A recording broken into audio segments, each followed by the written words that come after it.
আসসালামু আলাইকুম ভিউয়ার্স, আজকের পর্বে নিয়ে এসেছি খুবই মজাদার চিংড়ি মাছ দিয়ে কুমড়ো শাকের রেসিপি। এটা কম বেশি অনেকেই রান্না করতে পারে, তারপরেও আমি কেমন করে রান্না করতে পারে তারপরেও আমি কেমন করে রান্না করে তেলটা সামান্য একটু গরম করে নিয়ে 1.5 কাপ চিংড়ি মাছ দিয়ে দিলাম। মাছগুলো পরিষ্কার করে ভালোভাবে ধুয়ে নিয়েছি। মাছগুলোর মাথা এবং লেজ কেটে ফেলে দিয়েছি, আপনারা চাইলে রেখে দিতে পারেন। দিয়ে দিচ্ছি সামান্য একটু লবণ, দিয়ে দিচ্ছি 1/4 চা চামচ হলুদের গুঁড়া,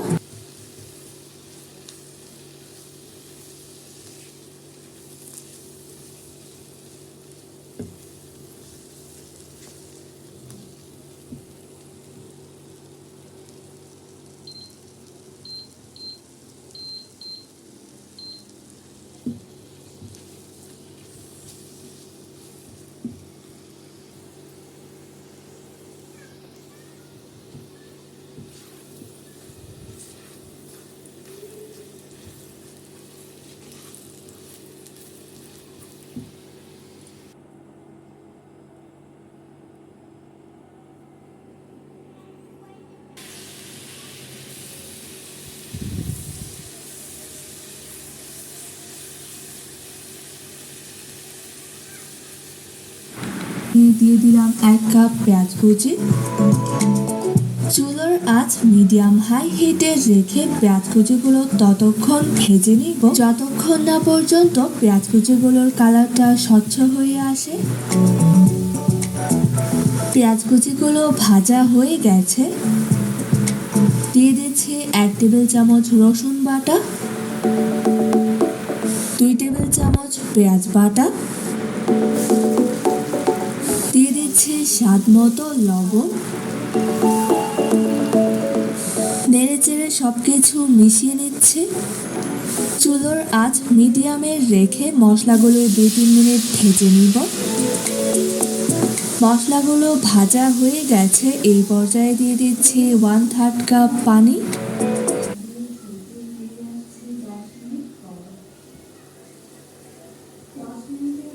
আমি জিরার গুঁড়া অ্যাড করব না। চুলার আঁচ মিডিয়ামে রেখে ফিরে আসছি মশলাগুলো হয়ে যাওয়ার পর। মশলাটা হয়ে গেছে, তেলটাও উপরে ভেসে উঠেছে, এই পর্যায়ে ডগাগুলো দিয়ে দিচ্ছি।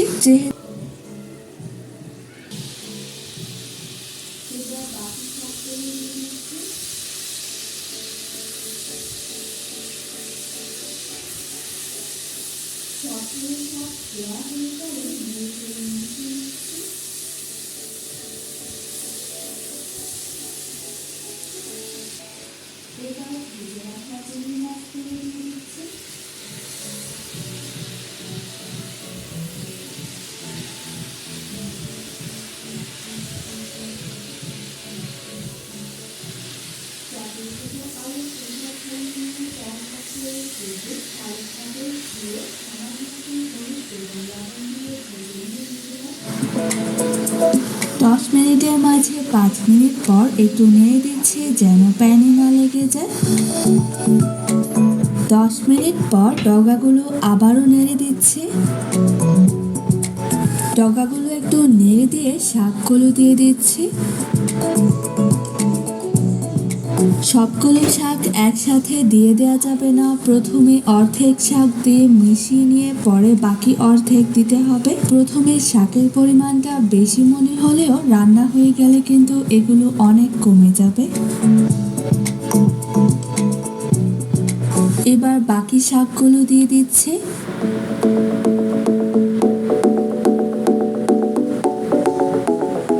সবগুলো শাক দেয়া হয়ে গেলে নেড়ে চেড়ে মিশিয়ে নিচ্ছি।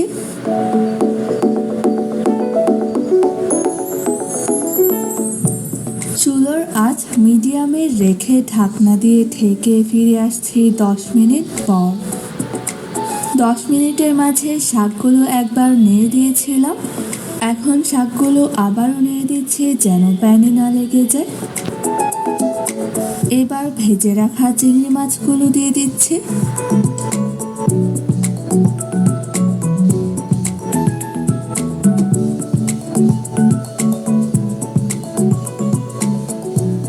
4টি ছোট আলু খোসা ছাড়িয়ে নিয়ে 4 ভাগ করে কেটে ভালোভাবে ধুয়ে সামান্য একটু হলুদ এবং লবণ দিয়ে ভেজে নিয়ে দিয়ে দিলাম। আপনারা যদি আলু না ভেজে রান্না করেন সেক্ষেত্রে ডগাগুলোর সাথে আলুগুলো দিয়ে দিতে হবে।